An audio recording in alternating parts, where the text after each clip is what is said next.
Hey everyone, Selwyn here for WynnStrength.com, wrapping up the 10th week of the training block, currently on day 5. So today is going to consist of some pin squats with the SS Sherpa, some pin overhead pressing, and then wrapping up with some deficit deadlifts. You notice that for the warm-ups, I'm doing some warm-ups, just regular style squats with the SS Sherpa barbell. When I do have a variant type movement, I'll do the warm-up with a conventional style lift, so I won't be doing pin squats all the way up for the first couple of sets. I'll just be doing regular squats with the SSB, and then once the weight gets somewhat heavier, I'll convert over to doing the pin squat variant or the accessory variant for that day. Same thing will go for the overhead press and the deficit deadlift. I'll warm up with the press, regular press, and then we'll throw in that pins at the right height. I'll probably go for neck height today, and then for the deficit deadlifts, again, like I warm up for the regular deadlifts, I'll do the remaining deadlifts with that wide grip and get that good stretch into there. But keep in mind, because I have started with the squats, my lower body is going to be pretty warmed up, so the warm-ups for the deficit deadlifts won't need to be as exhaustive as they would be if I was starting off with the deadlift as the first movement of the day. So again, you can keep those things in mind when you're doing your warm-up and structuring your training sessions for the day. If you're doing a big movement like a big squat, and then you follow that with a deadlift accessory, you probably don't need to do a lot of deadlift warming up. Vice versa, same with the bench press and the overhead press when you do those two like that.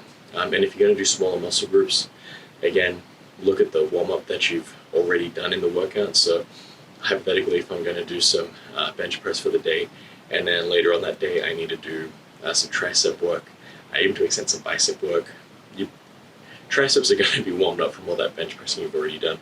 So you can start off with a heavier weight than you would if you were just walking into the gym and starting off with direct tricep work. So again, to kind of structure your workouts that way, think about how you're warming up, think about how you're getting the body primed for the movement, and if it's already primed, you don't need to waste any more energy or time dedicated to warming up for that movement.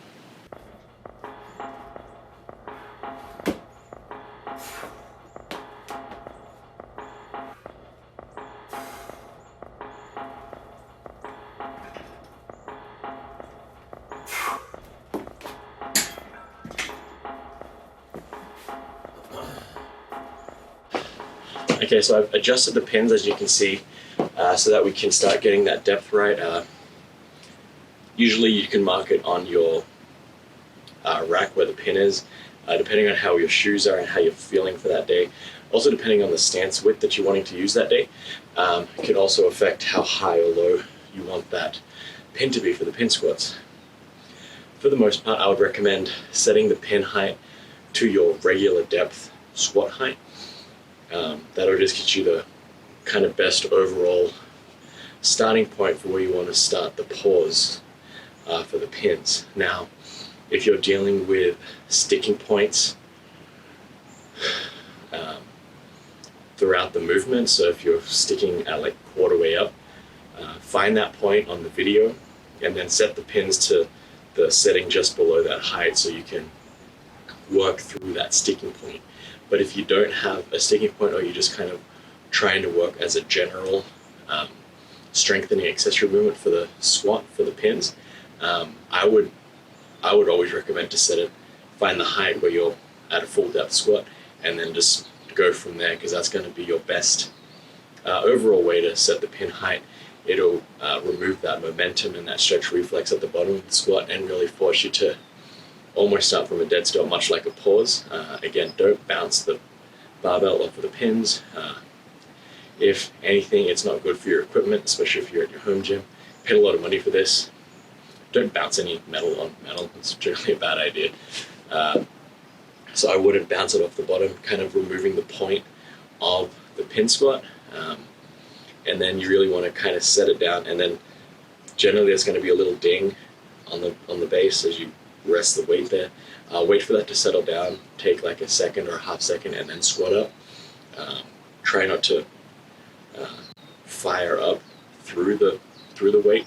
Think more of squeezing the weight up, much like a deadlift, how we like to squeeze the weight up off the floor. Try and squeeze the weight up off of the pins. Don't try and like use momentum to push it off of the pins, because again, defeating the purpose of the movement by using that momentum to get underneath the weight. You're really wanting to start from a dead stop and squeeze the weight up. That way you can develop that strength out of the hole without the assistance of that momentum or that stretch reflex.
Okay, so that'll wrap up pin squats for the day. You probably noticed that we only hit a heavy single and then one back off set with 3 reps. So you'll notice we're significantly reducing that volume work and a lot of that extra work that went in at the start of the program. And the reason for that is as we're peaking up towards trying to display that 1 rep max strength, we need to dedicate more resources to lifting heavy. And by reducing the overall workload and the overall tonnage that we do complete over the course of a training session and over the course of the week, we're allowing our body more resources and time to recover and build up and express that 1 rep max strength. So as we kind of have to play around with different goals and different training outcomes, if we weren't necessarily looking to peak for a competition or peak for a display of strength at the end of this, we could probably get away with adding a bit more volume over the course of the last few weeks. But then you wouldn't see as big of gains in strength jumps at the end of it, and you would probably have to still mitigate that stress because we're waving in loads of different stresses. So at the start of the program, we're waving in a lot more volume, a lot less emphasis on heavy singles. And then that middle of the program, we started to introduce those heavy singles, still with a significant amount of volume, but less in the start. And then now we're seeing that taper off a lot. And that's where you start to see the program design coming in, where a lot of programs where they're designed for powerlifting meets or things of that nature, you're going to see a lot of reduction in overall workload as you get closer to the competition day. And that's just by nature, you just need more resources to prepare for that competition. Just because if we're digging ourselves into the ground too much, now there's a fine balance there, because if we don't stress ourselves enough, then we're not going to see those strength outcomes that we want to see. But if we don't stress ourselves, but if we stress ourselves too much, then come meet day, we're going to be too exhausted to really perform very well that day. And that is going to come down to experience, training history, how you perform normally, and everything else kind of factors into that. So it's a complex picture here, but as you train and as you progress in this path of strength development, you're going to figure out what works and what doesn't, and if it's that important to you either as well.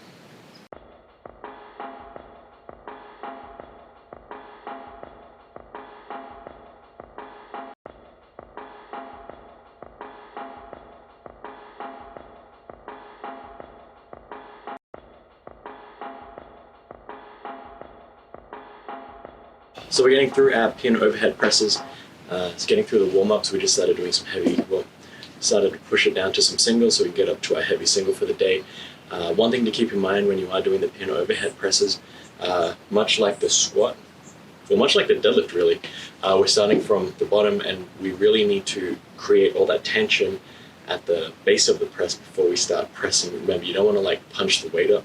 You want to squeeze that weight up and make sure everything is flexed and tense and braced and ready to lift that weight. Much like it's turning the overhead press now into a deadlift, because we're not racking the weight out, and then we get you can get a little bounce if you have that technique down with a regular overhead press, with the hip shooting forward, and you can get a little drive from the legs, even though they're still straight and locked out. So even with the strict press, we can still get a little bit of drive out of that, but now with the pin press, we're really starting off without any momentum whatsoever. We're not dropping into the position, it's starting from the pins, and we're just pressing up, and from there, we're just resting it back down on the pins. Because we're doing heavy singles, again, reps aren't an issue, but again, just like the squat, don't bounce the bar on the pins unless it's a safety issue. Don't bounce them and then shoot it back up. You're kind of defeating the point of the pin press, much like the pin squat. But again, it's what this does help with is setting the height where you have a weak point. So just below that. So most of the time it'll be like here, where you have that transition phase right here, and then making sure you push through in order to get that body balance back and get that center of gravity back where the barbell is now, back over that midline. I'm wanting to do a fuller range of motion, just because we are tapering off. I'm trying to use slightly lighter weights. I want to make the lift a little bit more difficult than usual, but I would recommend either starting here, right above the throat level, or if you do have that sticking point right around the forehead line, starting it just at eye level as well, because that'll be a good place to practice shooting the head through without worrying about that chin getting in the way.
Alright, so I just failed 195 from the pins, so we dropped down to 185, and that was a successful lift for our top single for the day. Again, I think that just shows that even though we're decreasing that range of motion, we're actually slightly making the lift slightly more mechanically hard, because we're not getting any extra drive and momentum from the bottom.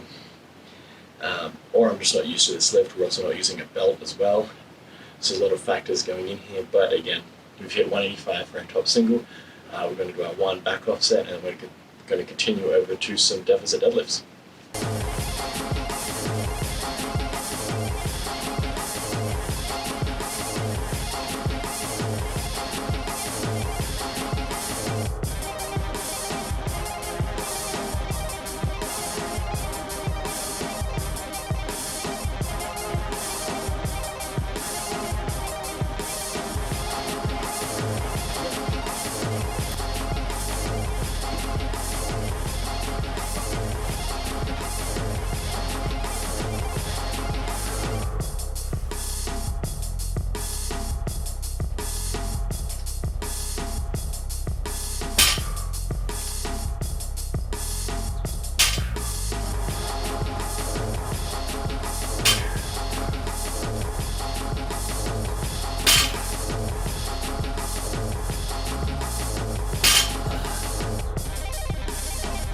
So we're just getting started with deficit deadlifts for the day.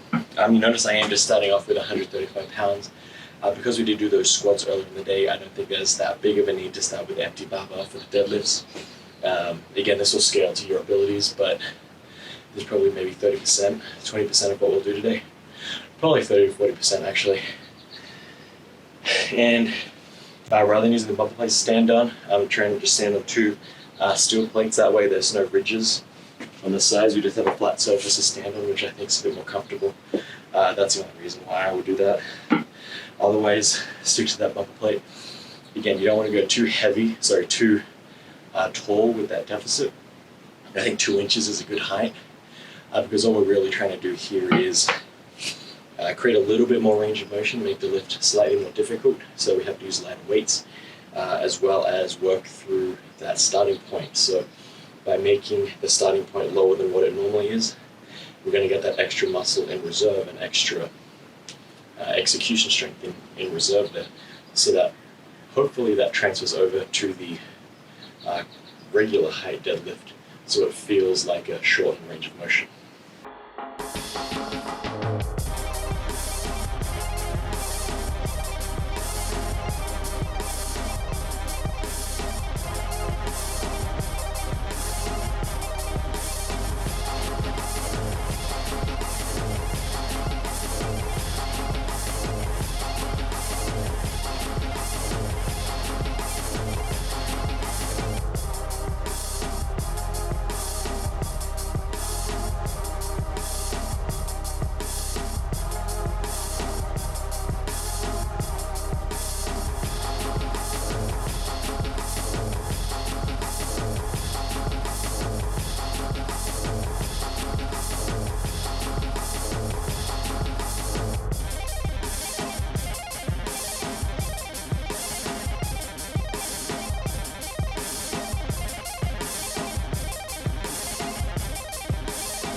Okay, so that wraps it up for the last day of week 10.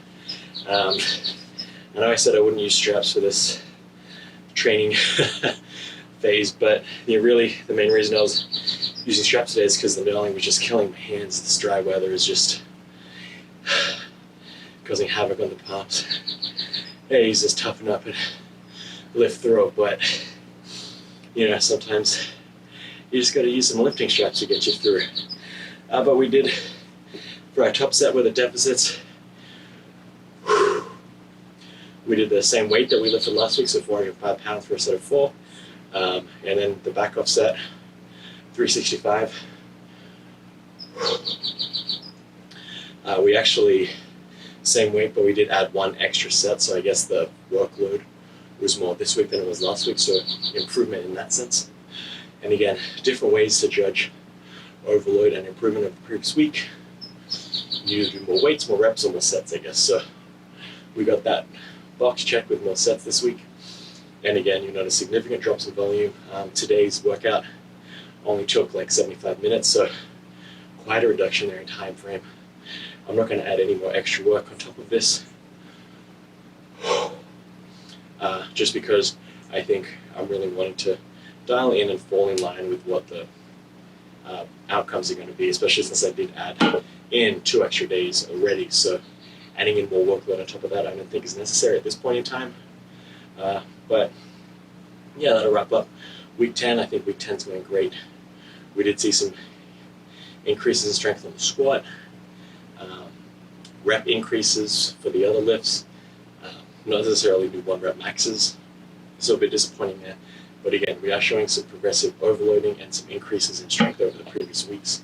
So I think that's a good thing. Hopefully that trails off. We have about 4 more weeks, 3 to 4 more weeks of this, and then we're going to do some testing and see how much the strength has changed since last year would be before we started the program. So exciting things to come. This has been Selm from WynnStrength, and remember, a better life through strength.